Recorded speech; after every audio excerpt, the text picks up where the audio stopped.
মধ্যে দু ধরনের আদর্শ আছে। এক ধরনের আদর্শ হলো নববী আদর্শ, আর এক ধরনের আদর্শ হলো জাহেলি আদর্শ। নববী আদর্শের বিপরীত যা, তাই হলো জাহেলি আদর্শ। আল্লাহ রাসূল সাল্লাল্লাহু আলাইহি সাল্লাম দুনিয়াতে এসেছিলেনই, রব্বুল আলামিন তাকে পাঠিয়েছিলেনই জাহেলিয়াতকে মুর্দা করার জন্য এবং ইসলামকে জিন্দা করার জন্য। হুয়াল্লাযী আরসালা রাসূলাহু বিল হুদা ওয়া দীনিল হক। কোরআন বলে দিচ্ছে তিনি সেই আল্লাহ যিনি তার রাসূলকে পাঠিয়েছেন হেদায়েত দিয়ে এবং দ্বীন হক দিয়ে, লিইয়ুযহিরাহু আলা দ্বীনি কুল্লি, যাতে করে সেই রাসূল ইসলামকে, দ্বীনকে, দ্বীন হককে, খোদার শরীয়তকে বিজয়ী করেন বাকি সকল দ্বীনের উপরে।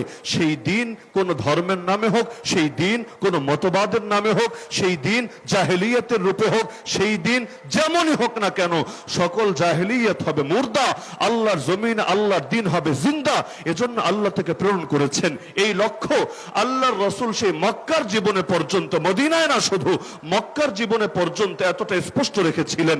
যখন এই আবু জাহাল এবং তার অন্যান্য সাঙ্গপাঙ্গরা আল্লাহ রসুলের চাচা আবু তালেবকে এসে বুঝিয়েছিল, তোমার ভাতিজাকে থামতে বলো, বিনিময়ে সে যা চায় তাই আমরা দেব। নারী চাইলে আরবের সবচাইতে সুন্দরী নারী এনে দেব, আরে সে যদি সম্পদ চায় সম্পদের পাহাড় বানিয়ে দেব, যদি ক্ষমতা চায় তাও বলে ফেলুক, তাকে দারুন নদওয়া নামক পার্লামেন্টের মেম্বার বানিয়ে নেব। আর যদি জিনে ধরে সেটাও বলুক, আমরা সবচাইতে ভালো কবিরাজ ডেকে এনে চিকিৎসা করাবো। নাউযুবিল্লাহি মিন যালিক। আল্লাহর রাসূল তাদের এ সকল কথার পরিপ্রেক্ষিতে বলেছিলেন, ফাওয়াল্লাহ, আল্লাহর কসম করে বলছি, লাউ ওয়াদাউ শামসা ফি ইয়ামিনি ওয়াল কামারা ফি ইয়াসারি আলা আন আতরুকা হাযাল আমরা মা তারাকতুহু হাত্তা ইউযহিরাহুল্লাহ ওয়া আহলিকা দুনাহু। আরে কিসের লোভ দেখাও, কিসের স্বপ্ন দেখাও? আমার ডান হাতে যদি আকাশে সূর্য এনে দাও, বাম হাতে যদি আকাশের চাঁদটাও এনে রাখো, তবুও তো এই আদর্শ আমি ছাড়বো না যতদিন না আল্লাহ তার জমিনে তার দ্বীনকে করবেন জিন্দা, অথবা আমি নবী হব মুর্দা, যেটাকে আমাদের ভাষায় সহজে আমরা বলি হয়তো শরীয়ত নয়তো শাহাদাত। আমাদের শেখুল হাদিস ইবনে শেখুল হাদিসও কারাগার থেকে বের হয়ে ঘরে ফেরার আগেই এই হুঙ্কারটাই ছুড়েছিল, হয়তো খেলাফত নয়তো শাহাদাত। আরে জীবনের কি দাম আছে যদি আমার জীবনের বিনিময়ে আল্লাহর জমিনে আল্লাহর দ্বীন জিন্দা করা না যেতে পারে? আবু বকর সিদ্দিক রাদিয়াল্লাহু আনহু যেভাবে গর্জে উঠেছিলেন, আয়ান কুসুদ্দিন ওয়ান হাই, আমি জিন্দা থাকতে ইসলামের মধ্যে এতটুকু ত্রুটি ঢুকবে এটা কিছুতেই মেনে নেওয়া যাবে না।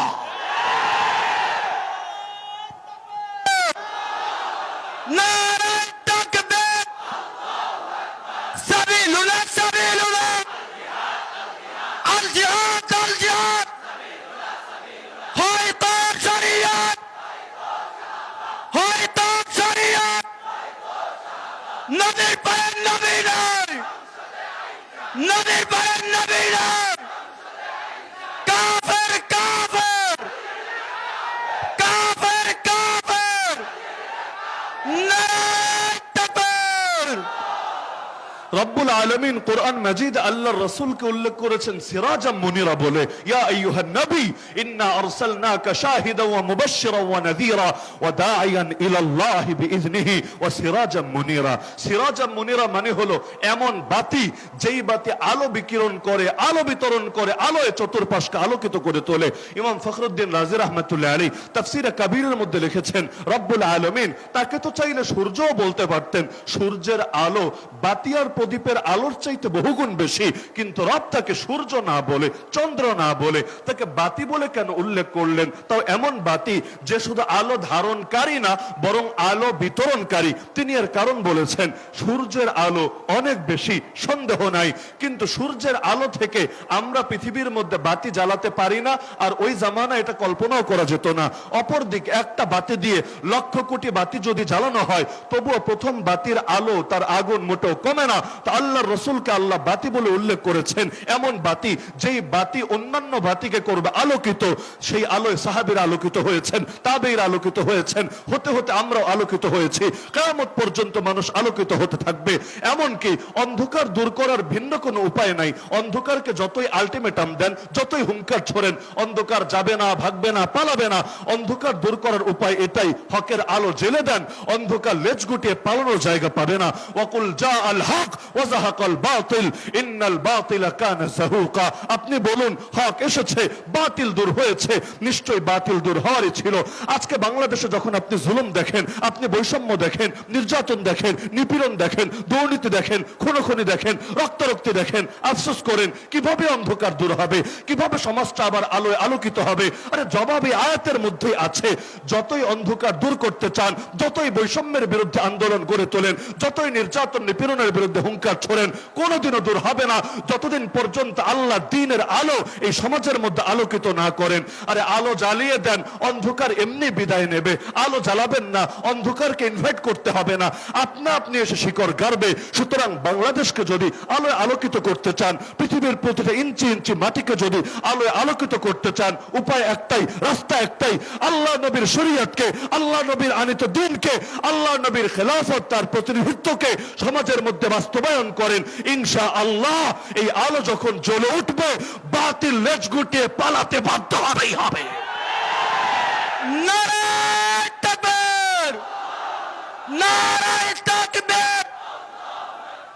ইসলামের শত্রুরা, বিশ্বনবীর শত্রুরা, ওলামায়ে কেরামের শত্রুরা, শাপলার হাতিয়ার, শাপলার হাতিয়ার, বদরের হাতিয়ার। নারায়ে তাকবীর।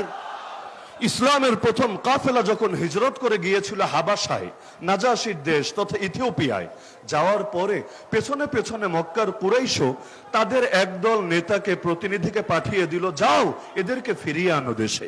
তারা গিয়ে নাজাশিকে বলতে শুরু করলো, বাদশাহ এরা জঙ্গি, এরা উগ্রবাদী, এরা মৌলবাদী, এরা টেরোরিস্ট, আমাদের দেশ তো বরবাদ করেছেই, এখন আপনাদের দেশে আশ্রয় দিলে এটাও বরবাদ করবে, এদেরকে ফিরিয়ে দেন, আমাদের হাতে আইনের শাসন নিশ্চিত করব, আমরা জঙ্গিবাদের বিরুদ্ধে দুর্বার আন্দোলন গড়ে তুলব, ওয়ার অন টেরর পরিচালনা করব।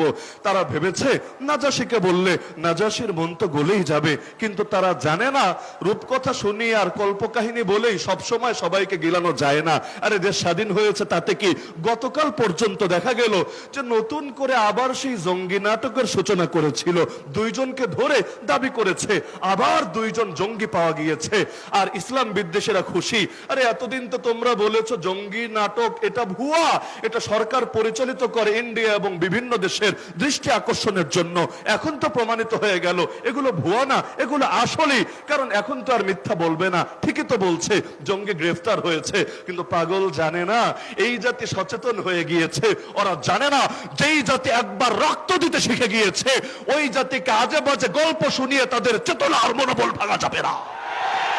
যার কারণে গোটা জাতি যখন গর্জে উঠেছে, আরে কিসের জঙ্গি নাটক দেখাচ্ছ, আমাদেরকে প্রমাণ দিতে হবে। আর স্বাধীন বাংলায় এই আমেরিকার শেখানো বুলি, ওয়ার অন টেরর, জঙ্গিবাদের কিচ্ছা চলবে না। আজকে দিনটা শুরু হতে না হতে বলল থুক্কু, সরি আমাদের ভুল হয়েছে, আসলে শব্দটা হবে নাশকতাকারী, মিস্টেক বশত জঙ্গি শব্দ কোন পত্রিকায় লেখা হয়ে গিয়েছে। তার মানে জাতি যদি জেগে ওঠে তখন তাদেরকে বিভিন্ন আজে বাজে গল্প শুনিয়ে ঘুম পাড়িয়ে রাখা যায় না। তো নাজাশিকে বলল ফিরিয়ে দেন না আমাদের কাছে। এখন নাজাশি বললেন তোমাদের একপাক্ষিক কথা শুনে আমি বিচার করতে পারি না, ওদেরকে ডাকি। ডাকা হলো, সেখানে জাফর তাইয়ার রাদিয়াল্লাহু তাআলা আনহু তার সামনে গিয়ে ছোট্ট একটা ভাষণ দিলেন। এই জাফর সেই জাফর, আল্লাহ রাসূল সাল্লাল্লাহু আলাইহি ওয়াসাল্লাম এক জিহাদে যাকে নেতা বানিয়েছিলেন, সেনাপতি বানিয়েছিলেন, সেই জিহাদের মধ্যে ডান হাত দিয়ে ঝান্ডা ধরে রেখেছিলেন। এক কাফের এসে তরবারি দিয়ে আঘাত করে ডান হাতটা কেটে ফেলেছিল। আরে হাত গেছে তাতে কি, কালেমার ঝান্ডা জমিনে পড়বে এটা কি মুসলমান মেনে নিতে পারে? বাম হাত দিয়ে ধরে নিয়েছে ঝান্ডা। এবার জালেম এসে বাম হাতেও আঘাত করেছে, বাম হাতটাও কেটে গিয়েছে, তাতে কি, বাহু দিয়ে আগলে রেখেছে। আর অবশেষে যখন চূড়ান্ত আঘাত হয়েছে, আল্লাহর বান্দা জান কোরবান করেছে, কিন্তু শেষ মুহূর্ত পর্যন্ত চেষ্টা চালিয়েছে নিজের যত কষ্ট হোক যে কোনো মূল্যে কালেমার পতাকা, ইসলামের পতাকা, আল্লাহ নবীর দেওয়া ঝান্ডা সমুন্নত রাখবে। এই সংবাদ দুনিয়ার কেউ দেওয়া লাগলো না, জিবরিল আমিন এসে আল্লাহ রাসূল সাল্লাল্লাহু আলাইহি ওয়াসাল্লামকে দিয়ে দিলেন। আল্লাহ রাসূল মদিনার সাহাবীদেরকে মদিনার মসজিদে একত্রিত করে সংবাদ শোনালেন। তার চোখ থেকে পানি ঝরছিল। নবী বললেন আরে আমার জাফর আল্লাহর জন্য দুইটা হাত কোরবান করেছে, বিনিময়ে আমার আল্লাহ জাফরকে জান্নাতের মধ্যে দুইটা ডানা দিয়েছে। আমি দেখেছি আমার জাফর সেই ডানা মেলে জান্নাতে উড়ে বেড়াচ্ছে। এজন্য নামের অংশই হয়ে গিয়েছে তৈয়ার। তৈয়ার মানে যিনি উড়ে বেড়ান। তো জাফর তৈয়ার রাদিয়াল্লাহু আনহু বাদশার সামনে গিয়ে বললেন, আইয়ুহাল মালিক, হে বাদশা, কুন্না কওমান আহলা জাহিলিয়া, আমরা ছিলাম সেই জাতি যারা ছিলাম জাহেলিয়াতের ধ্বজাধারী, জাহেলিয়াতে লিপ্ত। নাবুদুল আসনাম, আমরা মূর্তির পূজা করতাম। আরব জাতি বহু রকম মূর্তির পূজা করত, কখনো পাথরের মূর্তির, কখনো মাটির মূর্তির, এমনকি ইতিহাস বলে কখনো খেজুরের তৈরি মূর্তির। মূর্তি বানাতো খেজুর দিয়ে, ক্ষুধা লাগলে আবার সেটাকে খেয়ে ফেলতে আচ্ছা রকম করে, আবার প্রয়োজন পড়লে বানিয়ে নিত খেজুর দিয়ে। আমাদের দেশে যেমন আইন যখন মনে চায় নিজেরা বানিয়ে নেয়, এই আইন দিয়ে হুজুর দমানো যাবে, এই আইন দিয়ে ইসলামপন্থীদেরকে বরবাদ করা যাবে। আবার যখন আইন গিয়ে নিজের দলের কারো গায়ে পড়ে, আস্তে করে আইনটারে গিলে খেয়ে নতুন আইন আবার প্রসব করে। তো নাবুদুল আসনাম, আমরা মূর্তি পূজা করতাম। ওয়ানাকুলুল মাইতা, মৃত প্রাণীর গোশত ভক্ষণ করতাম। ওয়ানাতিল ফাওয়াহিশ, আমরা অশ্লীল কাজে লিপ্ত হতাম। ওয়ানাকতাউল আরহাম, আমরা আত্মীয়তার বন্ধন ছিন্ন করতাম। ওয়ানুসিউল জিওয়ার, আমরা প্রতিবেশিত্বের ব্যাপারে খারাপ মন্দ আচরণ করতাম। শুধু তাই না, ওয়ায়াকুলুল কাওয়িয়্যু মিন্না আদ-দাঈফ, আমাদের মধ্যে যারা শক্তিশালী তারা দুর্বলদেরকে খেয়ে ফেলতো। পুরো বাঙালি জাতির মতো অবস্থা আর কি, মাছে ভাতে বাঙালি, বড় মাছ খেয়ে নেয় ছোট মাছকে। যে যত শক্তিশালী হয় দুর্বলের উপর এসে বল খাটিয়ে নিজের বীরত্ব জাহির করে। এই দেশের মধ্যে দেখবেন যতদিন দুর্বল, হায় রে দেশপ্রেম, হায় রে মুক্তিযুদ্ধের চেতনা, হায় রে স্বজন হারানোর বেদনা, ডায়লগ আর ডায়লগের শেষ নাই। কিন্তু যেই মাত্র ক্ষমতার গদিতে এসে বসে তখন আর ডায়লগ মনে থাকে না, বুলি মনে থাকে না। আর সবচাইতে বড় আফসোস লাগে, আরে হাতি হয়ে লাগতে আসে পিঁপড়ার লগে, অস্ত্র আছে, বাহিনী আছে, দলীয় গুন্ডা আছে, সব আছে, আর এসে আলেম ওলামার সঙ্গে টক্কর লাগিয়ে নিজেদের বীরত্ব জাহির করার চেষ্টা করে। পাগলরা ভাবে এই হুজুরদেরকে জেলে ভরে রাখলেই মনে হয় আগামী বাংলাদেশে শান্তিতে দেশ পরিচালনা করা যাবে। কিন্তু আমার দিল সাক্ষ্য দেয়, আমার কাছে দলিল নাই, আমার দিল সাক্ষ্য দেয় 2001-এ যে হলুদ কার্ড খেয়েছে আর 2024-এ এসে যে লাল কার্ড খেয়ে পালাতে বাধ্য হয়েছে, আমার দিল সাক্ষ্য দেয় ওলামায়ে উম্মতের শানে, উম্মতের শানে বেয়াদবি করার কারণেই ফল হয়েছে। 2000 আর 1999-তে শেখুল হাদিস সাহেব, মুফতি আমিন সাহেব রহমতুল্লাহ আলাইহি, ওনাদের সাথে যে বেয়াদবি করেছে, এর কারণে রাত প্রথমে হলুদ কার্ড দেখিয়ে বুঝিয়েছে এখনো সময় আছে, মাথা ঠান্ডা কর, এখনো সময় আছে, ভণ্ডামি আর বেয়াদবি ছাড়। কিন্তু হলুদ কার্ডে কাজ হয় নাই, আবার বেয়াদবি শুরু করেছে। 21 সালে এসে 1400 জনের বেশি একসঙ্গে নিয়ে জেলে ভরেছে। ভেবেছে ওদের সাথে কে আছে, কে ওদেরকে রক্ষা করবে। আল্লাহর কসম, যে 1 বছর কাশিমপুরে ছিলাম, আরে গভীর রাতে যখন এই মুরব্বী আলেমদেরকে বলতে শুনতাম, কখনো 3টা, কখনো 3:30, কখনো 4টা, হঠাৎ করে চিৎকার শুনতাম, তাহাজ্জুদ শেষে মোনাজাতে বসে বলছে আল্লাহ, আরে এমন একটা গভীর আওয়াজ বের হতো, দিল সাক্ষ্য দিত এই বদদুয়া যার গায়ে লেগেছে, আরে ওর পতন হবেই হবে।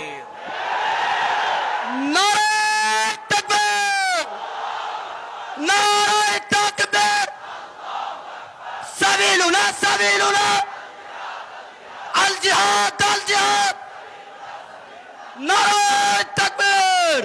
আরে তোমরা ভেবেছোটা কি এই দিন আর কোরআন হেফাজতের দায়িত্ব আমরা নেই নাই? হেফাজতের দায়িত্ব নিয়েছেন স্বয়ং আল্লাহ। ইন্না নাহনু নাযালনা যিকরা ওয়া ইন্না লাহু লাহাফিজুন। আর আল্লাহ হেফাজত করবেন কিভাবে?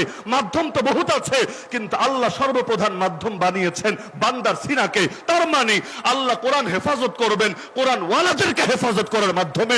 সুতরাং যারাই আসবে কোরআন ওয়ালাদেরকে নিশ্চিহ্ন করার জন্য, আরে তাদের নাম ফেরাউন হোক, হামান হোক, নমরুদ হোক, কারুন হোক, আবু জাহাল হোক, আবু লাহাব হোক, আর এই সমস্ত ফ্যাসিস্ট ডাইনি বুড়ি হোক, নাম যাই হোক না কেন, ওদের নাম নিশানায় যাবে হারিয়ে।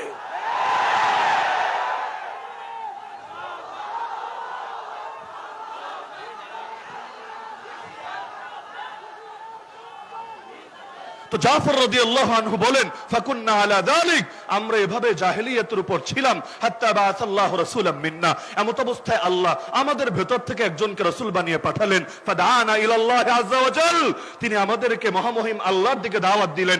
লিনওয়াহিদাহু ওয়া না'বুদা, যেন তার একত্ববাদের ঘোষণা দেই, যেন একমাত্র তারই ইবাদত করি। ওয়া নাখলা মা কুন্না না'বুদু নাহনু ওয়া আবাউনা মিন দুনিল্লাহি মিনাল হিজারাতি ওয়াল আওসান, সে আল্লাহকে বাদ দিয়ে যত পাথর অথবা যত প্রতিমার পূজা করতাম, এই সব কিছু যেন পরিহার করি। করি, ওয়া আমারানা তিনি আদেশ করেছেন বিসিদকিল হাদিস যেন সত্য বলি, ওয়া আদাইল আমানা আমানত আদায় করি, ওয়া সিলাতির রাহিম আত্মীয়তার বন্ধন রক্ষা করি, ওয়া হুসনিল জিওয়ার প্রতিবেশীত্বের সঙ্গে উত্তম আচরণ করি, ওয়াল কাফি আনিল মাহারিম ওয়াদ দিমা হারাম থেকে বিরত থাকি, রক্তপাত থেকে বিরত থাকি, ওয়া নাহানা তিনি আমাদেরকে নিষেধ করেছেন আনিল ফাওয়াহিশ যেন অশ্লীলতা ছেড়ে দেই, ওয়া শাহাদাতি জুর মিথ্যা সাক্ষ্য দেওয়া বাদ দিয়ে দেই, ওয়া আকলি মালিল ইয়াতীম এতিমের সম্পদ আত্মসাৎ আর না করি, ওয়া কাতফিল মুহসানা সতীসাধী নারীদেরকে জিনার অপবাদ আর না দেই, ওয়া আমারানা তিনি আরো আদেশ করেছেন আন নাবুদাল্লাহ এক আল্লাহর ইবাদত করব, লা নুশরিকু বিহি শাইআ তার সঙ্গে যেন কোনো কিছুকে শিরিক শরীক না করি, ওয়া ইকামাস সালাহ সালাত কায়েম করি, ওয়া ইতাআজ যাকাত যাকাত আদায় করি। ক্বালাত ফাআদ্দাদা আলাইহি উমুরুল ইসলাম এভাবে একটা একটা করে ইসলামের বিধানগুলো তুলে ধরলেন। সব শুনে নাজাশী বললেন, নেতাজিরা তোমরা তোমাদের পথ দেখো, আমি এই মুসলমানদেরকে কিছুতেই তোমাদের হাতে তুলে দেব না। তাহলে আল্লাহ রসুল এসেছিলেন সিরাজাম মুনিরা হয়ে, এমন আলো যে আলোয় গোটা পৃথিবী আলোকিত হয়ে উঠবে। সুতরাং এই অন্ধকার জামানায় নব্য জাহেলিয়াতের মধ্যেও পৃথিবীর বুকে আলো জ্বালাতে চাইলে আল্লাহ রসুলের সিরাত বাদ দিয়ে, আল্লাহ রসুলের নববী আদর্শ বাদ দিয়ে ভিন্ন কোন তরিকায় সফলতা অতীতেও আসে নাই, আজও আসবে না, কোনোদিন আসা সম্ভব না। সুতরাং আল্লাহ রসুলের প্রতিটা শিক্ষাই আমাদের কাছে আমানত, আমাদের জান যেতে পারে কিন্তু রক্ত দিয়ে হলেও আল্লাহর নবীর কোন আমানতকে কিছুতেই নষ্ট হতে দেব না। আল্লাহ নবী যে ইসলাম আমাদের কাছে দিয়েছেন সেই ইসলামে নামাজও আছে, রোজাও আছে, হজও আছে, যাকাতও আছে, ইলমও আছে, আত্মশুদ্ধিও আছে, দাওয়াতও আছে, সবই আছে। পাশাপাশি জিহাদও আছে, খেলাফতও আছে, কাফের মুশরিকদের দাঁত ভাঙা জবাব দেওয়ার শিক্ষাও আছে।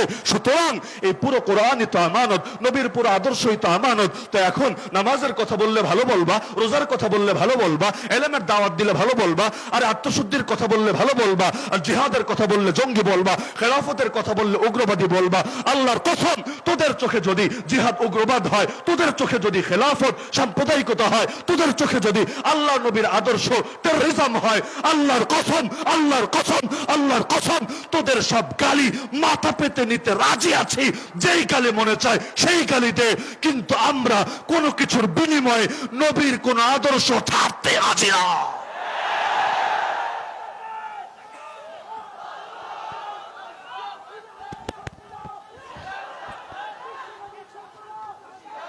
হাত থেকে খাবার পড়ে গেছে, সেই খাবার উঠাচ্ছেন।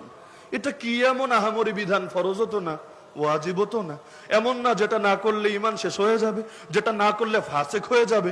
বাদশার সামনে বসে খাচ্ছেন, খাবার পড়ে গেছে, সেই খাবার উঠাতে শুরু করেছেন। পাশ থেকে বলে, আরে এই রাজা বাদশার দরবার এটা, এখানে এক লুকমা খাবার পড়লে কেউ উঠায় না, উঠালে বলবে ফকির নির্পুত, জীবনে ভালো খাবারও মনে হয় চোখে দেখে নাই। সেই সাহাবী বলে, আরে কিসের কথা বলো আমাকে? আতরুকু সুন্নাত হাবিবি লিহাউলাইল হুমাকা, এই গর্দবদের জন্য আমি আমার হাবিবের সুন্নাত ছেড়ে দেব নাকি? সারা দুনিয়া যারা জঙ্গিবাদে ভরে তুলেছে, ওরা যদি দিন শেষে আমাদেরকে জিহাদের পক্ষে থাকার কারণে জঙ্গিবাদী বলে, আমরা বলবো তোরা গালি দিতে দিতে দিতে মুখে ফেনা তুলে ফেল, তোদের গালি আমাদেরকে কিছুতেই আল্লাহর দিন থেকে সরাবে না। জঙ্গিবাদ মানে যদি হয় ধর্মের নামে সন্ত্রাস, তাহলে ইহুদি বাদীরা, ইসরায়েলের হানাদাররা জঙ্গি হবে না কোন দুঃখে? কোন দেশের বিজ্ঞান, কোন দেশের ফিলোসফির আলোকে এটা যুক্তিতে ধরে আমাকে এসে বুঝান। কারণ ওরা নাস্তিকতা রাষ্ট্র প্রতিষ্ঠা করতে চায় না, ওরা ইহুদিবাদী রাষ্ট্র প্রতিষ্ঠা করতে চায়। স্পষ্ট কথা, এমন এক রাষ্ট্র যেই রাষ্ট্রে ইহুদিবাদ চলবে, এমন এক রাষ্ট্র যেই রাষ্ট্রের নেতা আগামী দিনে হবে মাসিহে দাজ্জাল। আরে পার্শ্ববর্তী রাষ্ট্রে দেখেন নরেন্দ্র মোদী, বিজেপি, আরএসএস, তারা বলে না আমরা নাস্তিকবাদী রাষ্ট্র বানাতে চাই, তারা বলে যে আমরা এখানে রাম রাজ্য বানাতে চাই। তো ধর্মের নামে এই যে লক্ষ লক্ষ মানুষকে মারছে, ধর্মের নামে নির্মম নির্যাতন করছে, আরে আসিফার মতো 6 বছরের মেয়েরা পর্যন্ত ওদের নৃশংস থাবা থেকে বাঁচতে পারছে না। মন্দিরের ভেতর ঢুকিয়ে দিনের পর দিন গণধর্ষণ করে করে খাবারও না দিয়ে এক পর্যায়ে পাথর দিয়ে মাথা থেতলে ফেলে জানে মেরে ফেলছে। বলতে পারেন বিচ্ছিন্ন ঘটনা 2-4 জন করেছে, তাতে কি? আরে বিচ্ছিন্ন ঘটনা মানতাম, কিন্তু যখন পত্র পত্রিকায় দেখি ওই বছর যতগুলো পর্ন সাইট আছে, পর্ন সাইট ওই ব্লু ফিল্মের জগতে সবচাইতে বেশি সার্চ হয়েছে, এটা দেখার জন্য যে কিভাবে কোন পন্থায় কোন তরিকায় আসিফাকে রেপ করা হয়েছে এটা দেখতে চায়। ইন্ডিয়ার মধ্যে ওই বছর সকলে মিলে আসিফার এই নির্মম শাহাদাতের ট্র্যাজেডি দেখে যখন চোখ জোড়ানোর স্বপ্ন দেখে, এটা সবগুলো সার্চের মধ্যে সবার শীর্ষে থাকে, তখন আর বুঝতে বাকি থাকে না ওরা ইসলামের বিরুদ্ধে যুদ্ধের ঘোষণা দিয়ে দিয়েছে। অযোধ্যা বিশাল এক জায়গা, রামের নাকি জন্মভূমি, ভালো কথা। অযোধ্যায় এত জায়গা থাকতে বাবরি মসজিদ ভেঙেই মন্দির বানানো লাগলো, আর কি কোনো জায়গা খুঁজে পাওয়া গেল না? আল্লাহর ঘর মসজিদ, যেটা মসজিদ সেটা কিয়ামত পর্যন্ত মসজিদ, কোনো বাপের বেটার ক্ষমতা নাই মসজিদকে ভিন্ন কিছুতে পরিণত করবে। আল্লাহর রাসূলের জামানায় কাবাতুল্লাহ বাইতুল্লাহর মধ্যেও তো 360টা মূর্তি ঢুকানো হয়েছে, কিন্তু 360 মূর্তি ঢুকেছে বলে তা মসজিদ থেকে মন্দির হয়ে যায় নাই, গির্জা হয়ে যায় নাই, প্যাগোডা হয়ে যায় নাই। যা মসজিদ তা মসজিদই থাকবে। যার কারণে আল্লাহ নবী মক্কা বিজয়ের পর একটা মূর্তিও বাকি রাখেন নাই, মূর্তিও বিদায় করেছেন, ভাস্কর্যগুলো বিদায় করেছেন, সেখানে দেয়ালে দেয়ালে যে চিত্র আঁকা ছিল সেগুলোকে প্রলেপ দিয়ে মুছে দিয়েছেন। তার মানে কি যে মসজিদ মসজিদই থাকবে, হাজার মূর্তি ঢুকালেও মন্দির হবে না। তো যা বাবরি মসজিদ ছিল কিয়ামত পর্যন্ত তো মসজিদই থাকবে। আরে বিল্ডিং একটা না 10টাও যদি ভাঙো, মূর্তি একটা না লক্ষটাও যদি ঢুকাও, তবুও কোনোদিন মুসলমান এটাকে মসজিদ ছাড়া ভিন্ন কোনো কিছু কল্পনা করবে না। আজকে দুর্বল তাই মুসলমান কিছু করতে পারছে না, সর্বোচ্চ প্রতিবাদ করছে, কিন্তু এ কথা বলতে কোনো ভয় নাই, কোনো দ্বিধা নাই, কোনো সংকোচ নাই, কোনো লজ্জা নাই, কোনো বাতিলের মুখের দিকে তাকিয়ে কোনো কার্পণ্য নাই। ইনশাআল্লাহ যেদিন মুসলমান ক্ষমতা পাবে, যেদিন মুসলমান শক্তিশালী হবে, তারা আবারও বাবরি মসজিদকে আবাদ করবেই করবেই করবে ইনশাআল্লাহ। তাহলে এই যে আল্লাহর ঘর ভেঙে মন্দির বানালো, ধর্মের নামে ধর্মের চেতনা লাগিয়ে তো করলো, ওদেরকে জঙ্গিবাদী কেন বলা হবে না আমাকে বলেন? এমনকি আমি আজকে লক্ষ জনতার সামনে বার্তা দিতে চাই, আগামী বাংলাদেশেও জঙ্গি শব্দের যাচ্ছে তাই ব্যবহারের সুযোগ নাই। যদি জঙ্গি শব্দ ব্যবহার করতেই চাও, সব সাংবাদিক, সব সাংঘাতিককেও বলছি, সাংবাদিকরা টানছে কেন এখানে? কারণ গ্রেফতার করতে দেরি, ওদের পত্রিকায় গালি মারতে দেরি না। কে জঙ্গি কে সন্ত্রাসী এটা বিচার করার দায়িত্ব যদি সাংবাদিকের হয়, আদালতের কাজকে আমাকে বুঝান। এই যে আলেম একজন গ্রেফতার করে বুকের মধ্যে একটা লাগিয়ে দিবে জঙ্গি, সামনে কয়টা কিতাব রাখবে, কি কিতাব? এর মধ্যে ফাজাইলে আমলও দেখবেন, এর মধ্যে আল্লাহ রাসূলের জীবনীও দেখবেন, এর মধ্যে এশো আরবি শিখিও দেখবেন, রেখে লিখবে জিহাদি বই, জঙ্গি বই। বাহ! আর এই যে পুলিশ তুমি ধরে ট্রায়াল করলা, বিচার করার দায়িত্ব তো ভাই তুমি পুলিশের না। যদি পুলিশে বিচার করে, আদালতের দায়িত্ব কি? গ্রেফতার করার পর 24 ঘন্টার ভেতর ম্যাজিস্ট্রেটের সামনে হাজিরের প্রয়োজন কি? তোমার কাজ শুধু অভিযোগ দায়ের করা। অভিযোগ ভিন্ন জিনিস আর ট্যাগ লাগিয়ে দেওয়া ভিন্ন জিনিস। এই এক জঙ্গি ট্যাগের কারণে কত আলেমের কত ক্ষতি হয়েছে, এক জঙ্গি ট্যাগের কারণে কত ছাত্রের শিক্ষা জীবনটাই বরবাদ হয়ে গেছে, এক জঙ্গি ট্যাগের কারণে এই বাংলার বুকে হাজার হাজার সাধারণ যুবক জনতার গোটা জীবনটাই তছনছ হয়ে গিয়েছে। তাহলে এখন ধরবা আর ধরে জঙ্গি লাগিয়ে দিবা। আর এটা যদি আদালত অবমাননা না হয়, আদালত অবমাননা কাকে বলে? আমরা তো ধরেই কাউরে চোর বলতে পারি না, ডাকাত বলতে পারি না, সর্বোচ্চ অভিযুক্ত বলতে পারি, অপরাধী বলতে পারি না। কে অপরাধী আর কে অপরাধী না বিচার করার দায়িত্ব হলো আদালতের, বিচার করার দায়িত্ব হলো বিচারকের। অন্য কেউ যদি বিচারক সাজে, সে আদালত অবমাননার ও দায়ে দায়ী হবে। তাহলে এই যে আলেম ওলামারে জেল খাটানো হলো, এখন আদালত অনেককে বেকসুর খালাস দিয়ে দিচ্ছে। মামলার যখন আবেদন করছে চার্জ গঠনের জন্য, ওই সময় ডিসচার্জ তাদেরকে করে দিচ্ছে।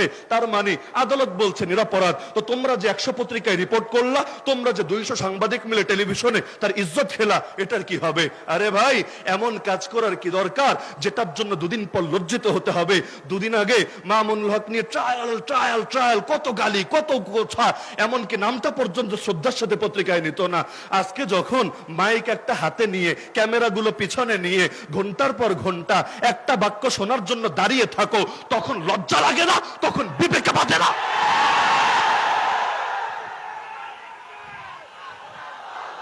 ওরা ভেবেছেটা কি? আরে বাংলাই তো বলে এই দিন দিন নয় আরো দিন আছে। আজকে ইসলামপন্থীরা দুর্বল, তাতে কি? আল্লাহর রাসূলকেও তো মক্কায় দুর্বল করে রাখা হয়েছিল, কোরআনে আছে ওয়াজকুরু ইয আনতুম কালিলুম মুস্তাদাফুনা ফিল আরদ। মুসলমানরা স্মরণ করো এই দিনের কথা যখন তোমরা সংখ্যায় কম ছিলা, পৃথিবীতেও দুর্বল ছিলা। তাখাফুন, তোমাদের সর্বদা ভয় হতো, আইয়াতাখাত্তাফুকুমুন নাস, মানুষ তোমাদেরকে বুঝি ছো মেরে নিয়ে যাবে। কখন এসে কালো একটা মাইক্রো থামবে, কখন এসে সাদা একটা হাইয়েস্ট থামবে, এসে রাস্তা থেকে খপ করে ঢুকিয়ে নিয়ে যাবে। নিয়ে 5 দিন খবর নাই, 10 দিন খবর নাই, 6 মাস খবর নাই, তারপর বাসায় একটা ঢুকিয়ে বলবে জঙ্গি পাওয়া গিয়েছে। বাহ বাহ, কি আজীব একটা তামাশা। তাহলে এই বাংলার জমিনে আগামীতে যদি জঙ্গি শব্দ ব্যবহার করার এসকো জাগে, খাহেশ জাগে, আমি লক্ষ জনতার সামনে ঘোষণা দিচ্ছি তোমাদেরকে এই লাইনও সততার পরিচয় দিতে হবে। সততা মানে কি? যদি বলো ধর্মের নামে আদর্শের নামে সন্ত্রাস করলে সেটাকে জঙ্গিবাদ বলে, তাহলে নাস্তিক যে কয়টা আছে, নাস্তিক্যবাদের নামে যারা সন্ত্রাস করে, যারা গালিগালাজ করে, যারা আমার প্রিয় নবীকে নিয়ে কটূক্তি করে, আর এমনকি যারা ভিন্ন ধর্মের লোক, ধর্মের নাম আমি টানতে চাচ্ছি না, ওরা যত রাহাজানি করে, ওরা যত অগ্নি সন্ত্রাস করে, ওরা যত খুনোখুনি করে, এগুলোকেও জঙ্গিবাদ বলে চালাতে হবে। ওদেরকে গ্রেফতার করেও জঙ্গি নামে আখ্যায়িত করতে হবে। আর যদি দেখি খালি দাড়ি টুপিওয়ালা, আর যদি দেখি খালি মাদ্রাসা পড়নেওয়ালা, আর যদি দেখি খালি আলেম আর ছাত্র জনতার সামনে জঙ্গি শব্দ ব্যবহার করা হয়, ইনশাআল্লাহ সুম্মা ইনশাআল্লাহ এই জাতি তোমাদেরকে এমন ভাবে রুখে দেবে তোমরা হেলিকপ্টারে করেও পালাতে পারবে না। আরে তোমাদেরকে নির্মম ভাবে লজ্জিত হতে হবে। তাহলে আল্লাহর রাসূল সাল্লাল্লাহু আলাইহি ওয়াসাল্লাম আমাদেরকে এক আদর্শ দিয়ে গিয়েছেন।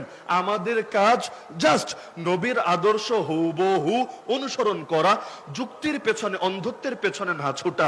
যুক্তির পেছনে তো ইবলিস ছুটেছিল। আল্লাহ বললেন সেজদা দে, ইবলিস বলল সেজদা দিব না। কেন দিবি না? আনা খায়রুম মিন, আমি হলাম উত্তম, নবী হলো অধম। বাহ, সাহসটা কত বড়! আমি হলাম উত্তম, নবী হলো অধম। কেন? খালাকতানি মিন নার ওয়া খালাকতাহু মিন তিন, আমাকে সৃষ্টি করেছো আগুন থেকে, তাকে সৃষ্টি করেছো মাটি থেকে।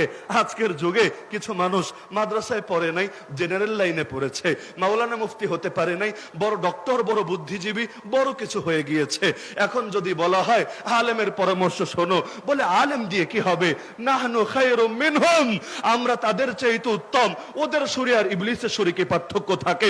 যত বড় বিদ্বান হও, যত বড় শিক্ষিত হও, যত বড় জ্ঞানী গুণী হও, আরে আলেম তথা নবীর ওয়ারিসদের থেকে কোরআন সুন্নাহর আলোকে যদি তুমি সিদ্ধান্ত গ্রহণ না করো, পরামর্শ গ্রহণ না করো, তুমি ব্যর্থ হবাই হবা, ব্যর্থ হবাই হবা। কারণ রহমত আল্লাহর হাতে, বরকত আল্লাহর হাতে, নুসরাত আল্লাহর হাতে, শান্তি আল্লাহর হাতে, মুক্তি আল্লাহর হাতে, হায়াত আল্লাহর হাতে, মউত আল্লাহর হাতে।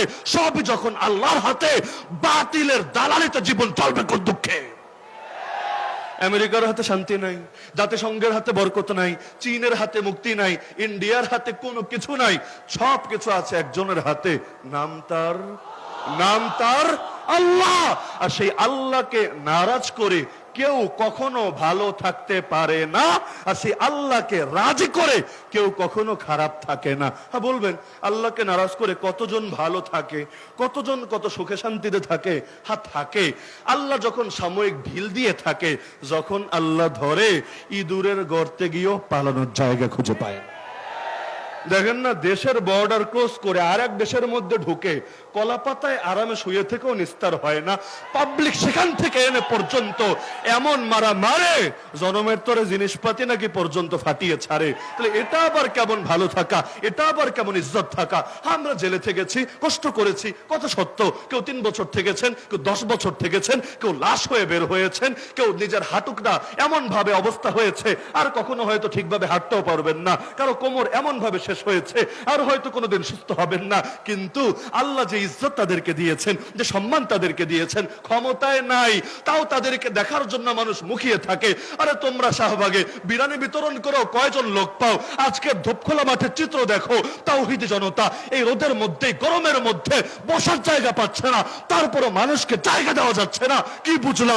এই দেশ ইসলামের, এই দেশ কোরআনের, এই মাটির পরতে পরতে ইসলাম মিশে আছে। জুলুম করে, হামলা করে, মামলা দিয়ে তোমরা এই জমিন থেকে কখনোই ইসলামকে নিশ্চিহ্ন করতে পারবে না।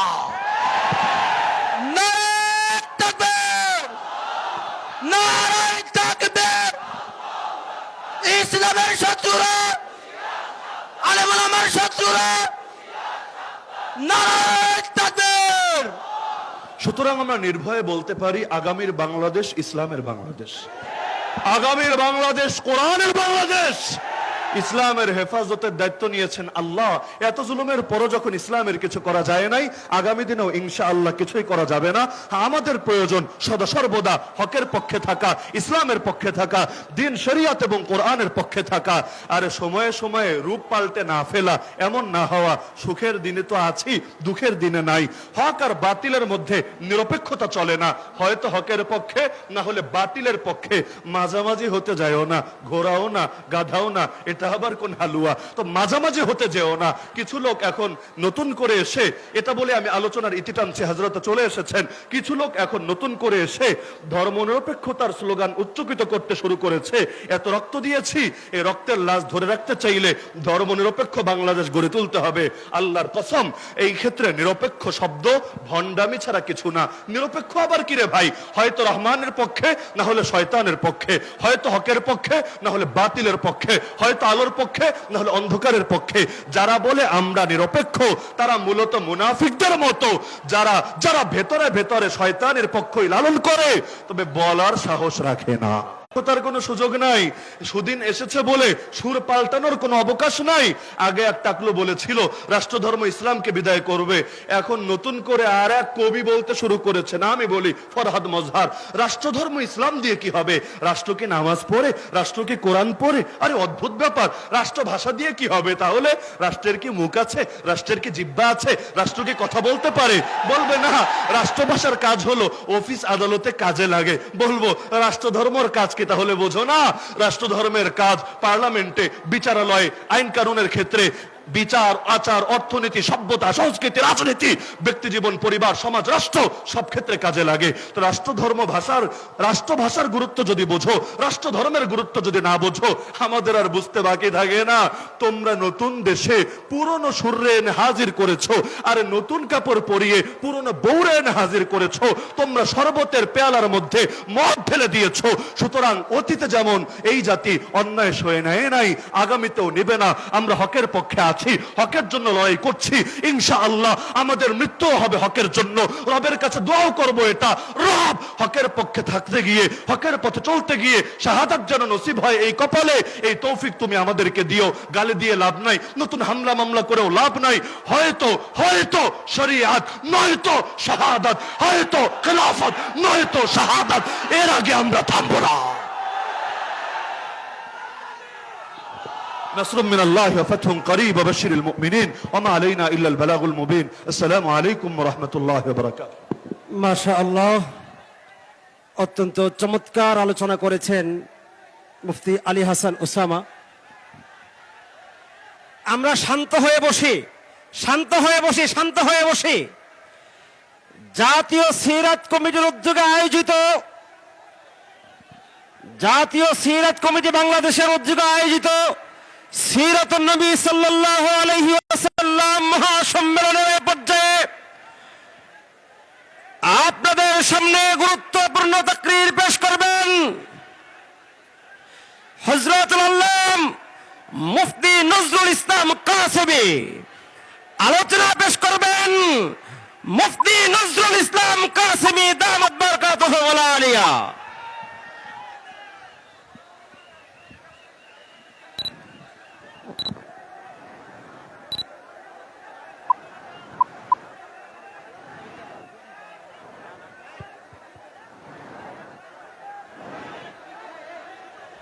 السلام عليكم ورحمة الله وبركاته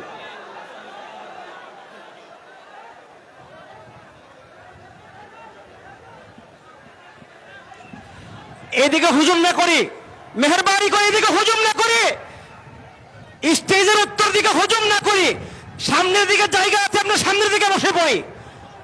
মেহেরবানি করে এদিকে আমরা হুজুম না করি, এদিকে জায়গা নাই। মেহেরবানি করে এদিকে হুজুম না করি। السلام عليكم ورحمة الله وبركاته একটা জিনিস বলতে বাধ্য হই, একটা জিনিস বলতে বাধ্য। কেননা এই সভাটা আলোচনাটা কোনো সাধারণ আলোচনা না, এটা সিরাতুন নবীর আলোচনা। বিদায় সিরাতুন নবীর আলোচনা বিদায় আমাদের মজমাটা বা আমাদের শ্রোতাদেরকে এই কথা মাথায় রাখতে হবে যে আমাদের কোনো কিছু যেন আল্লাহর রসুলের সিরতের বাহিরে না যায়। কেননা যদি লেবেল দিলাম সিরতের, কিন্তু আমাদের মজমার পরিস্থিতি যদি অন্য মজমার মতোই হয়, তাইলে এই নামটার মনে হয় ইজ্জত থাকবে বলে মনে হয় না। একটু ব্রেন দিয়া চিন্তা করতে হবে, তাইলে কাজে দিবে। বিবেকটা আল্লাহ এই জন্যই দিছেন যেন এটাকে কাজে লাগাই। বিদায় কথা কিন্তু এখনো শুরু হয় নাই। আমি সবার কাছে অনুরোধ রাখব যে সিরাতের নবীর মাহফিল দেখা যেন মানুষ সিরাতের দিকে আকৃষ্ট হয়।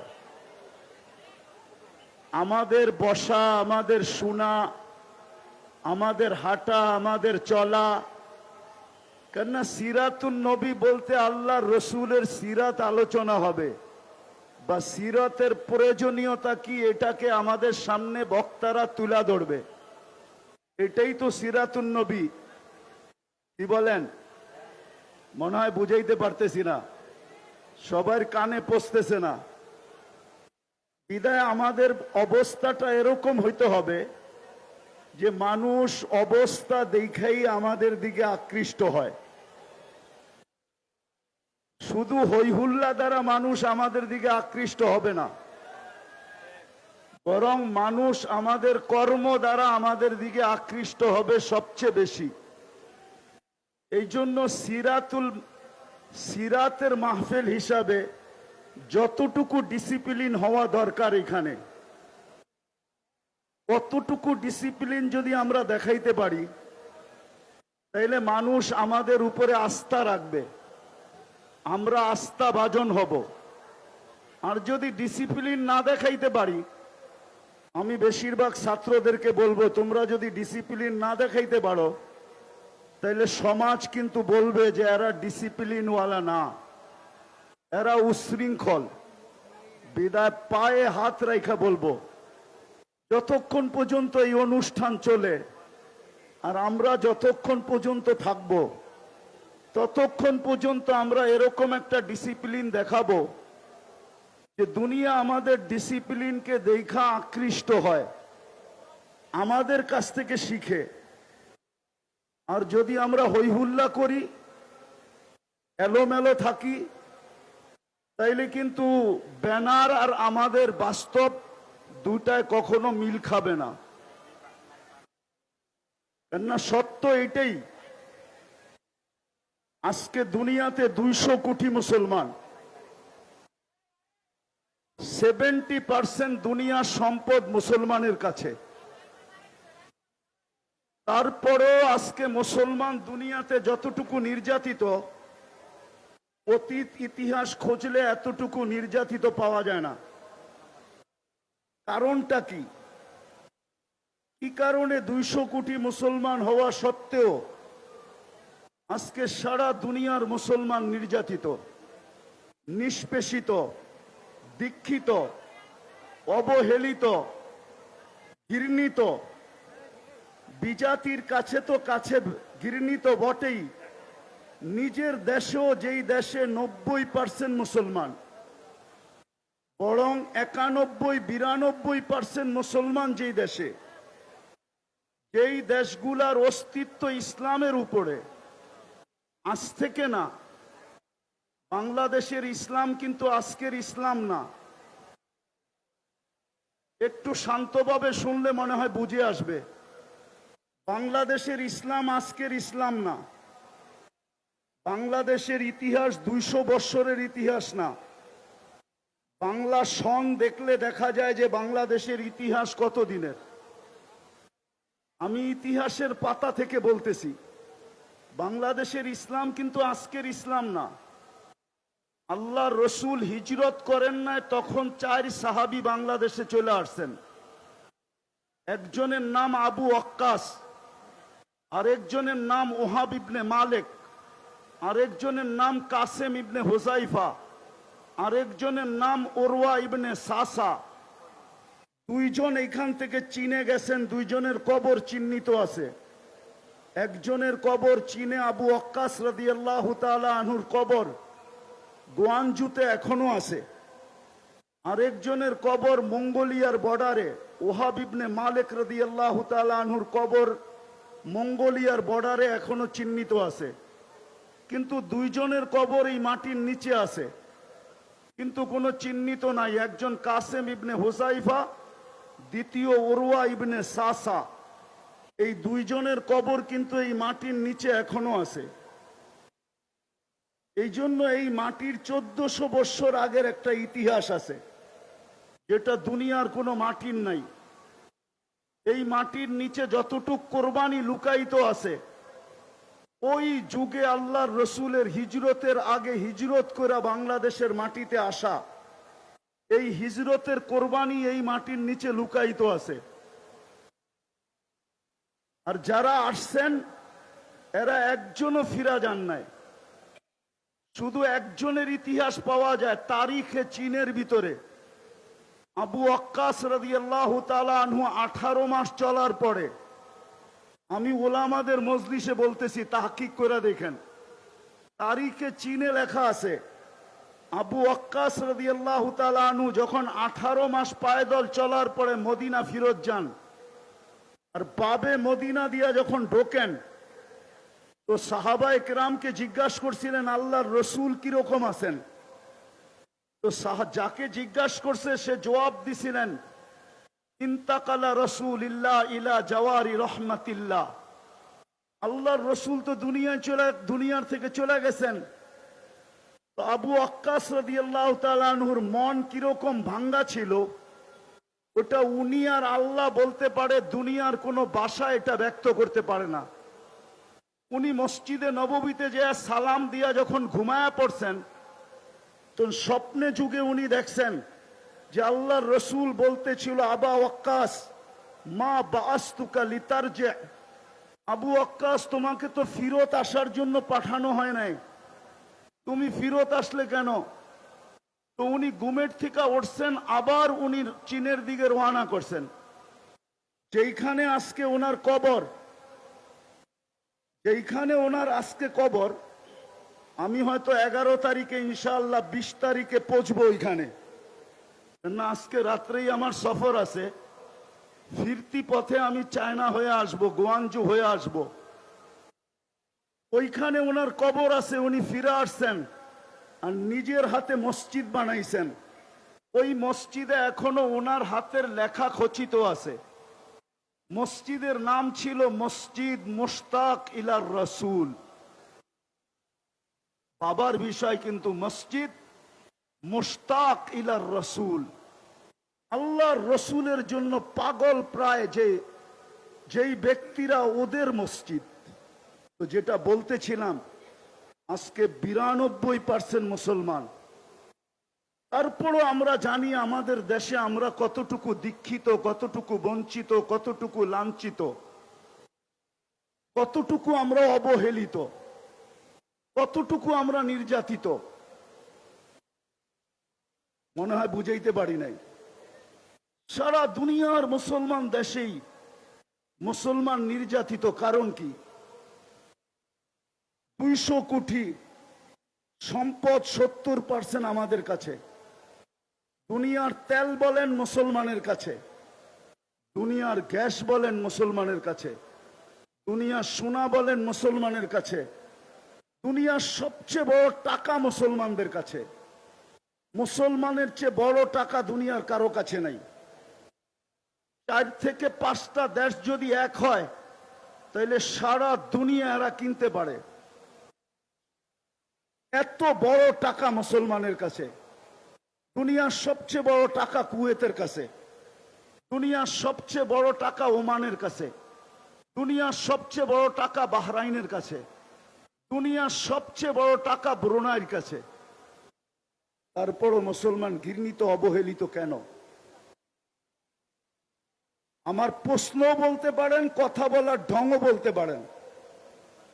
আমার বিশ্বাস, এটা আমি মনের থেকে বিশ্বাস করি, আমার উপরে যে কেউ আঙ্গুল উঠাইতে পারেন তাতে কিছু আসে যায় না, বিরুদ্ধে লিখতে পারেন তাও কিছু আসে যায় না, কিন্তু আমার মন বলে, আমার তাখাইয়ুল বলে রাসূলুল্লাহ সাল্লাল্লাহু আলাইহি ওয়াসাল্লামের আদর্শের কারণে, যাকে আল্লাহ আদর্শ বানায় পাঠাইছেন, লাকাদ কানা লাকুম ফি রাসূলিল্লাহি উসওয়াতুন হাসানা, যেই হেদায়েতের চাওয়া আমরা প্রত্যেক নামাজের ভিতরে চাই, সূরায়ে ফাতিহা ব্যতীত যেই নামাজ হয় না, যার ভিতরে মৌলিক বিষয় হলো ইহদিনাস সিরাতাল মুস্তাকিম। আমি মাদ্রাসার ছাত্রদেরকে বলতেছি, তোমরা একটু ভালোভাবে আমার কথাটা চিন্তা করো, ঠান্ডা মাথায় চিন্তা করো। যেই হেদায়েত আমরা প্রত্যেক রাকাতে চাই, যেই হেদায়েত মানুষের জীবনের ভিতরে সবচেয়ে বড় জিনিস, হেদায়েত প্রাপ্ত যে হয়, খোদার কসম তার কোন জিনিস দ্বারা মানুষ কষ্ট পায় না, এমনকি পিঁপড়া পর্যন্ত কষ্ট পায় না। আমি আমাদের আকাবেরদের জীবনীর ভিতর থেকে একটা জীবনী বলতে চাইতেছি।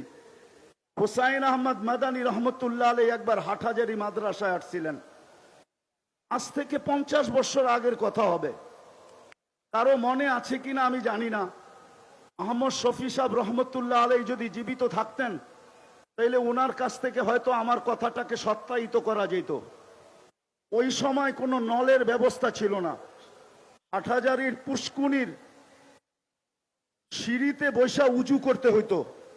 হুসাইন আহমদ মাদানী রহমতুল্লাহ আলাইহি উজু করতেছিলেন, পুরান মসজিদের সামনে পুষ্কুনি ছিল, যারা দেখছে তারা দেখছে। ওইটার এক পারের দিকে, দক্ষিণ পারের দিকে একটা পিপিলিকা পানিতে হাবুডুবু খাইতেছিল, কারো চোখে পড়ে নাই। হুসাইন আহমদ মাদানী রহমতুল্লাহ আলাইহির চোখে পড়ছে। উনি উজু ছাড়ছেন, ওই দিকে গেছেন, পানিতে নামতে নামতে হাঁটু পানিকে অতিক্রম করা রান পানি পর্যন্ত নামছেন, তারপরও পিপিলিকার নাগাল পাইতেছিলেন না। উনি মেসওয়াক বাহির করে আগে বাড়াইয়া দিছেন, পিপিলিকাকে উঠাইয়া উপরে ঝেড়া দিছেন। সমস্ত ছাত্ররা ওনার ওই সময় উপস্থিত ছিল। হুসাইন আহমদ মাদানী রহমতুল্লাহ আলাইহি, আমরা আমাদের আকাবেরদেরকে চিনি না, আমাদের ইয়াং যুবকরা আজকে আকাবেরদেরকে চিনে না। না চিনার কারণেই আমরা আকাবেরদের না অনুসরণ করতে পারি, না আকাবেরদের ব্যাপারে সঠিক মনের থেকে মুখ দ্বারা ব্যক্ত করতে পারি।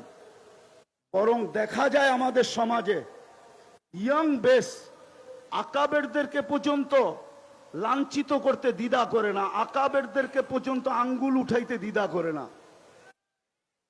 রাগ হও না তোমরা আমার কথায়, মনে উঠলো এই জন্য বলতেছি। ইমাম তিরমিজি রহমতুল্লাহ আলাইহির জীবনী পড়া দেখো।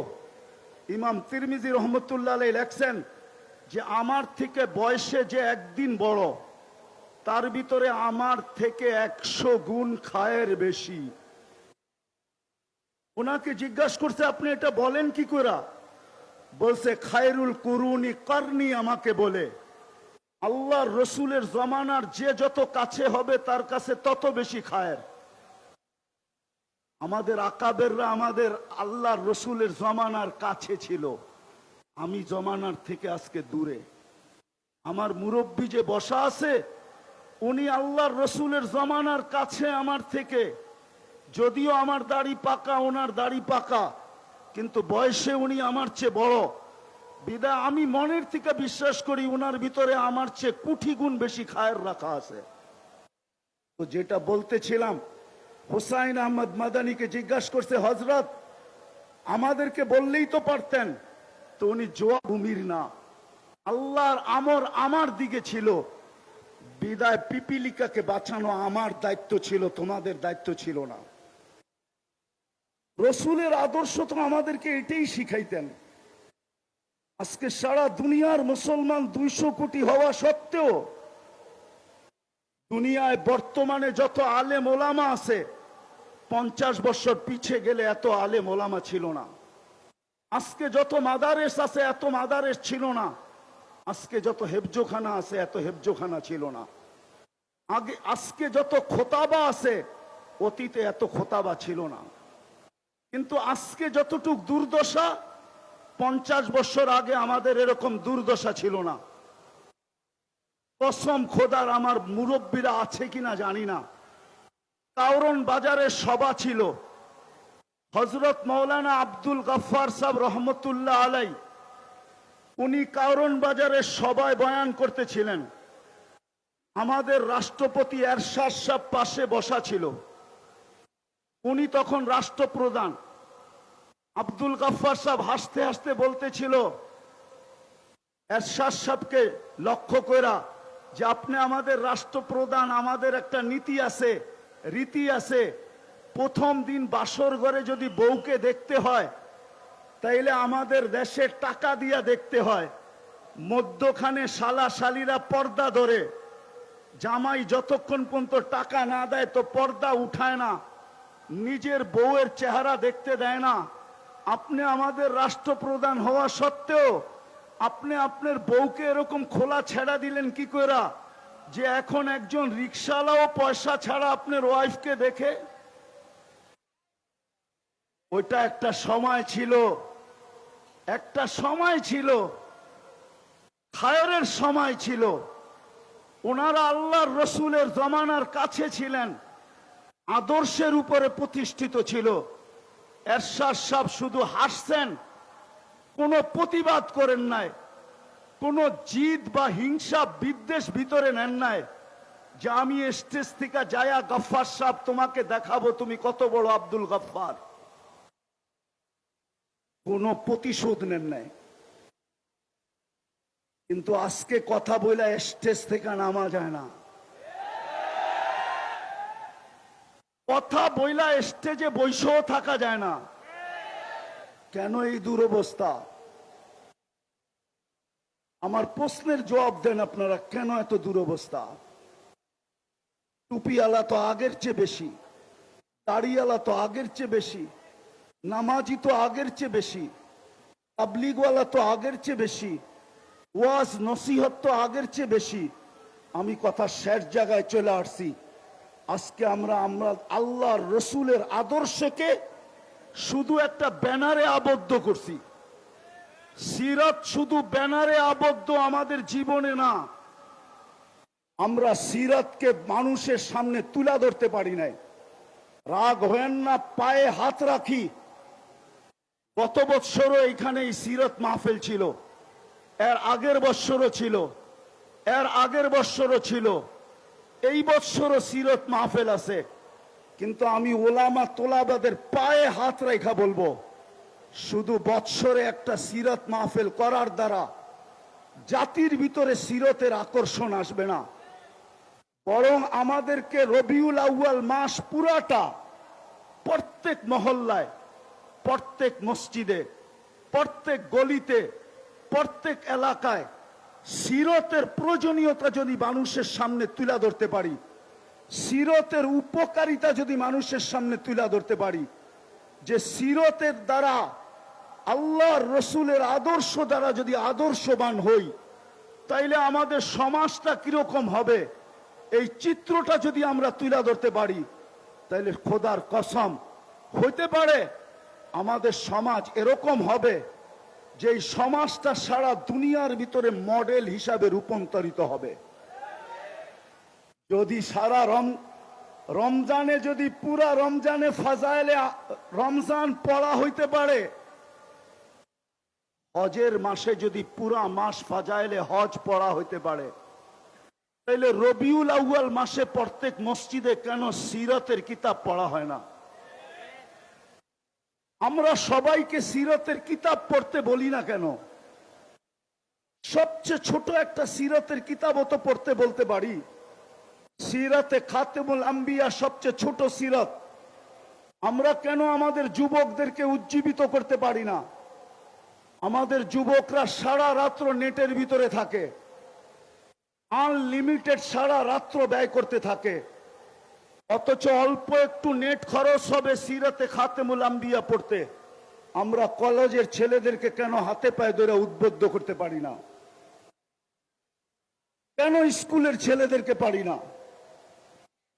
কেন ইউনিভার্সিটির ছেলে মেয়েদেরকে পারি না? আমার কথা একমত হবেন কি হবেন না জানি না। আমি দুনিয়া ঘুরা বলতেছি, আমি আপনাদের স্বাধীনতা দেখি নাই, কেননা আমি জুলাইয়ের 18 তারিখে চলে গেছি, আমি আগস্টের 18 তারিখে বাংলাদেশে আসছি। আমার সফর ছিল ইংল্যান্ড, কানাডা, মিশর, সৌদি আরব হয়ে আমি দেশে আসছি। আমাদের এখন সময় আসছে, আমাদের উচিত স্কুল কলেজ সর্বত্র আমাদের উচিত, বিশেষ করে ওলামা তোলাবাদের উচিত এই রবিউল আউয়াল মাসটাকে কেন্দ্র করে প্রত্যেক গলি গলি সিরতের প্রয়োজনীয়তা বয়ান করা, প্রত্যেক মসজিদে সিরতের তালিম করা, আল্লাহর রসুলের আদর্শ সর্বক্ষেত্রে ছাড়ার কারণে আজকে আমরা নিজের দেশেও লাঞ্ছিত, বিদেশে তো লাঞ্ছিত লাঞ্ছিত, অন্যের হাতে তো লাঞ্ছিত লাঞ্ছিত, আমরা নিজেদের হাতেও লাঞ্ছিত। আজকে আমরা সিরতকে ছেড়া দিছি, রসুলের আদর্শকে ছেড়া দিছি, এর জায়গার ভিতরে আমরা আবেগকে নিয়ে আসছি, অন্য কিছুকে নিয়ে আসছি, রসুলের আদর্শকে নিয়ে আসি নাই। আসেন, যেই রসুল 23টা বছর চোখের পানি ঝরায়া আল্লাহর কাছ থেকে আমাদেরকে, সমস্ত উম্মতের ভিতর থেকে আল্লাহর কাছ থেকে আমাদেরকে যা নিয়ে দিছেন, যেই মর্যাদা আমাদেরকে পাওয়ায় দিছেন, এর চেয়ে বড় মর্যাদা কি হইতে পারে? যে রসুল আমাদেরকে পাওয়ায় দিছেন। সুহাদা আলান নাস, এতটুক শব্দের ভিতরে যদি ডুব দেই তাহলে দেখা যাবে আল্লামা জালালউদ্দিন সুয়ুতি রহমতুল্লাহ আলাইহি লেখছেন, এই উম্মত কিয়ামতের দিন আল্লাহর পক্ষে সাক্ষী হিসাবে আল্লাহর পাশে দাঁড়াবে। সমস্ত উম্মতের উপরে আল্লাহ আমাদেরকে সাক্ষী হিসাবে গ্রহণ করছেন, নিজের পক্ষে নির্বাচিত করছেন। এর চেয়ে বড় সৌভাগ্য কি চান? কিন্তু প্রশ্ন যদি উঠে আমাদের পক্ষে কে, তো আল্লাহ তো এটাও বলে দিছেন, ওর রাসূল শাহিদান আলাইকুম, আমি বন্ধুকে তোমাদের পক্ষে দিয়া দিছি আর তোমাদেরকে আমার পক্ষে নিয়ে আনিছি। বিদায় আসেন আমরা আজকের এই মাহফিল থেকে অঙ্গীকার করি, আর এটা না হওয়ার কারণেই রবিউল আউয়াল মাস ব্যাপী প্রত্যেক মসজিদে, প্রত্যেক গলিতে, প্রত্যেক মহল্লায়, প্রত্যেক গ্রামে, প্রত্যেক ইউনিয়ন, থানা, জেলায় সিরাতের চর্চা না হওয়ার কারণে রবিউল আউয়ালের নামে হাজারো আগাছা সমাজে ছড়ায় গেছে। যতই চিৎকার দেন, এই চিৎকারে দিলের মহব্বত বাহির করা যাবে না। যদি মহব্বত বাহির করতে হয় তাইলে ওইটাকে আগে ডিলেট করতে হবে, আর নবীওয়ালা মহব্বত দিয়া ওইটাকে ধুইতে হবে, নাইলে এই আগাছা দূর করা যাবে না। যে আগাছা রবিউল আউয়ালের নামে, আপনি বলবেন, আপনি যে প্রবচন দিলেন যে সারা মাস প্রত্যেক মসজিদে সিরাতের তালিম, সিরাতের আলোচনা, গলিতে, মহল্লায়, হাটে, বাজারে, প্রত্যেক গ্রামে, এরকম কি দুনিয়ার কোন দেশ আছে? আমার সাথে চলেন, আমি আপনাদেরকে দেখায় দিব। আমি ওই দেশে গেছি, একবার যাই না, 6 বার গেছি। আর একবার আমি ওই মহফিলে নিজে গেছি। আমার যাওয়ার কথা ছিল 1 সপ্তাহ পরে, আমাকে ওনারা চিঠি পাঠাইছেন, আমাদের এইখানে 1 মাস সুদানে সিরতের আলোচনা হয়, টানা 1 মাস, রবিউল আউয়ালের 1 থেকে নিয়ে 30 তারিখ পর্যন্ত। আপনি যখন আসবেন তো 1 সপ্তাহ আগে আসেন। আপনি আরবি না বলতে পারলেও ভাঙ্গা ভাঙ্গা যা বলতে পারেন, আমরা আপনার মুখ থেকে কিছু শুনতে চাই। এখনো আপনি সার্চ দিয়া দেখতে পারেন, সুদানে 1 মাস সিরতের চর্চা হয়, সিরতের 1 মাস। আপনারা আর কয়জন? এক এক মজমায় 4 থেকে 5 লক্ষ লোক থাকে। চলেন, আমি ইয়ামান 4 বার গেছি। ইয়ামানে 1 তারিখ থেকে 30 তারিখ পর্যন্ত, মাসের শেষ পর্যন্ত প্রত্যেক মসজিদে সিরতের চর্চা হয়। দুনিয়ায় আরো দেশ আছে, মরক্কো, জাজায়ের, টিউনেসিয়া, মরিতানিয়া, সারা মাস সিরতের চর্চা হয়। আজকে যদিও আমি আসার ছিলাম না, কিন্তু এমাদউদ্দিন সাহেবের বারবার ফোনের কারণে আসছি। আমি রাত্রি চলে যাব আমার সফর কোরিয়ায়, কিন্তু আমি আসছি আপনাদের কাছে শুধু এই দরখাস্তটা রাখার জন্য। আজকের এই মজলিস থেকে আমরা ওলামা তোলাবা অঙ্গীকার করি যে বাকি পুরা মাসটা আমরা আমাদের মসজিদের ভিতরে সিরতের চর্চা করব, সিরতের আলোচনা হবে, সিরতের তালিম হবে, আমাদের ঘরের ভিতরে হবে, আমাদের মসজিদে হবে, মহল্লায় হবে। বুঝাইতে চেষ্টা করেন, একদিনে দূর হবে না, ইনশাআল্লাহ হইতে পারে অচিরেই দেখা যাবে যে বাংলাদেশে রবিউল আউয়ালের নামে যেই সমস্ত আগাছা ছড়াইছে, আমরা যখন শুরু করব প্রত্যেক গলি গলি, প্রত্যেক মসজিদ মসজিদ, তাইলে আর এটাকে দূর করার জন্য অন্য কোনো জিনিস লাগবে না। আমাদের এই চেষ্টার মাধ্যমে ইনশাআল্লাহ এগুলা বাংলার জমিন থেকে দূর হয়ে যাবে। আর না হলে যতই চিৎকার দেই, চিৎকার আজ থেকে চলতেছে না, আমাদের সেই ছোটবেলার থেকে দেখতেছি চিৎকার। কিন্তু বলেন, জশ্নে জুলুসের মিছিল কি ছোট হয় না বড় হইতেছে? বলেন বলেন আমাকে, বড় হইতেছে না ছোট হইতেছে? ডিম আগে 1000 টাকা বিক্রি হইতো, এখন 5 লাখ টাকা বিক্রি হয়। ডিমের দাম বাড়ছে না কমছে? ডিমের দাম বোঝেন? মনে হয় ডিমের দাম আপনারা বোঝেন নাই। আপেলের দাম 1000 টাকা ছিল, এখন 1 লাখ টাকা হয়েছে। চিনেন আপেলের দাম? জানেন তো না আপেলের দাম? কিন্তু আমি তো ঠান্ডা মানুষ, এই জন্য আপনাদের চিৎকার ওঠে নাই। হ্যাঁ, নাইলে বাংলাদেশ ছাড়া ইম্পোর্টেড আইটেম আইনা, যার দেশের ভিতরে যার কোনো পরিচিতিই নাই, যাকে মহল্লায় পর্যন্ত কাউকে চিনে না, তার এলাকায় পর্যন্ত চিনে না, তার হাতের ছোঁয়ার ডিম বিক্রি হয় চিটাগাঙ্গে 5 লাখ টাকা। 5 লাখ টাকা। মনে হয় বুঝাইতে পারি নাই, মনে হয় বুঝাইতে পারি নাই। কি বুঝছেন? তৈয়ব শাহর হাতের ডিম, উনি তো নাই, ওনার ছেলের হাতের ছোঁয়া ডিম বিক্রি হয় লাখ লাখ টাকা। উনি পাকিস্তান থেকে ইম্পোর্টেড মাল। একটা আপেল বিক্রি হয় লাখ টাকা। বিশ্বাস হয় না? মনে হয় হয় না? না না, হয় না আপনাদের। আমার মতো গভীর জিনিস আপনারা জানেন না, শুধু উপরে উপরে জানেন।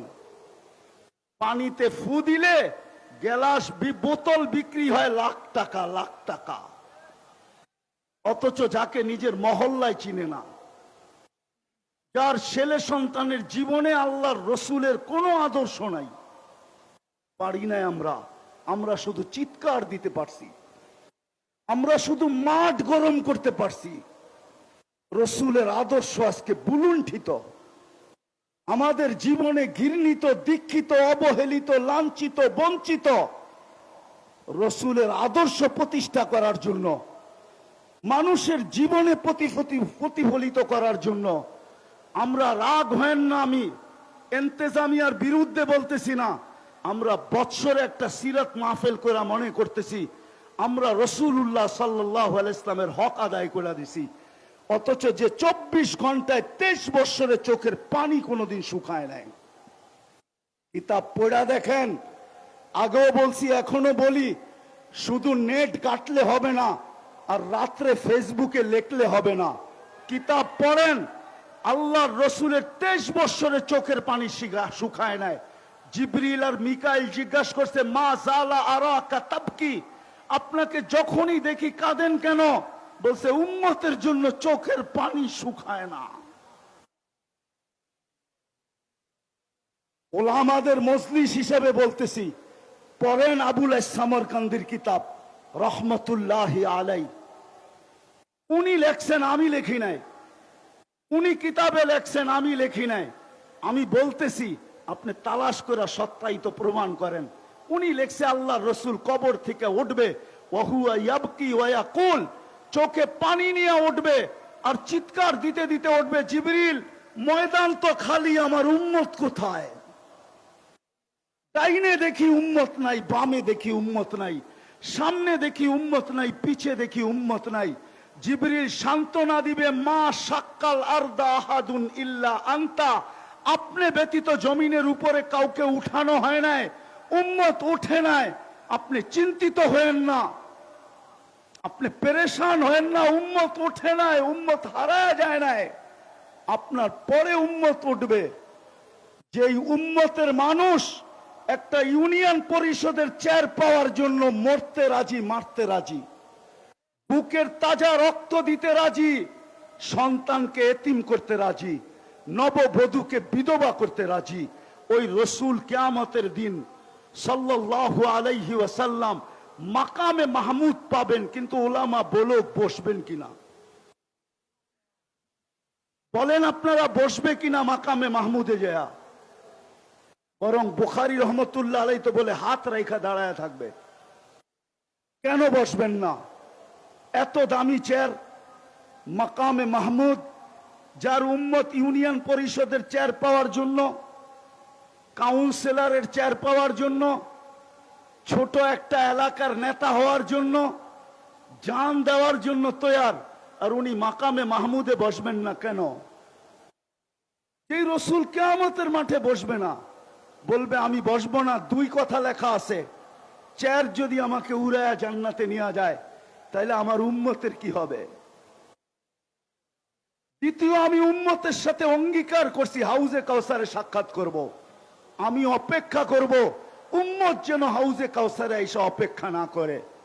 তৃতীয় লেখছেন, আমি 3 জায়গায় ছুটতে থাকবো। আমি এই চেয়ারের মজা নিব তো নিব কখন? আমি তো হাউজে কাউসারে যে পানি পান করাবো, মিজানে যায় দেখবো পাল্লা কিরকম সামনে ঝোঁকে না পিছে ঝোঁকে। আমি তো পলসেরাতে ছুটা যাব, আমার উম্মত পার হইতে পারতেছে কি পারতেছে না। আমি তো ময়দানে চিৎকার দিতে থাকবো উম্মতি উম্মতি বইলা, যদিও নাকি সমস্ত নবী রসুল চিৎকার দিবে নফসি নফসি বইলা।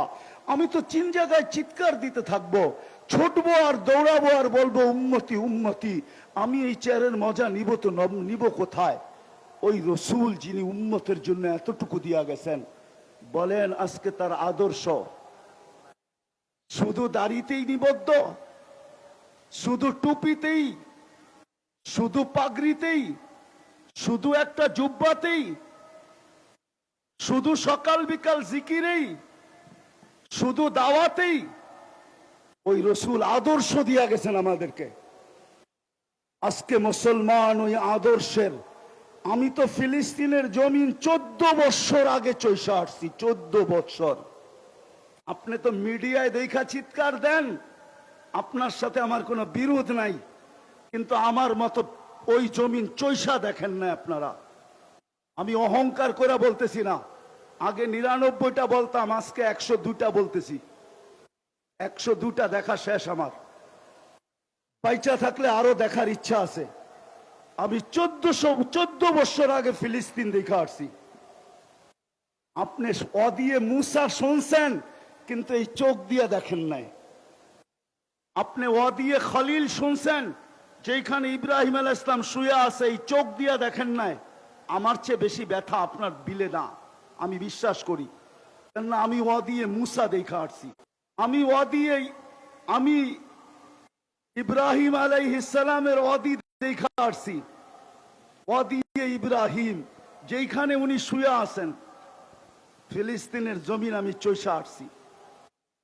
যেই জমিনের প্রত্যেকটা বালুর কণার সাথে বরকত মিশ্রিত, ও বারাকনা হাওলা, ওই জমিন যেখানে আল্লাহ 1.25 লক্ষ নবীদেরকে জীবিত করে একত্রিত করছেন, আর ওই নামাজ যেখানে মোহাম্মদুর রাসূলুল্লাহ ইমামতি করছেন, ওই জায়গার থেকে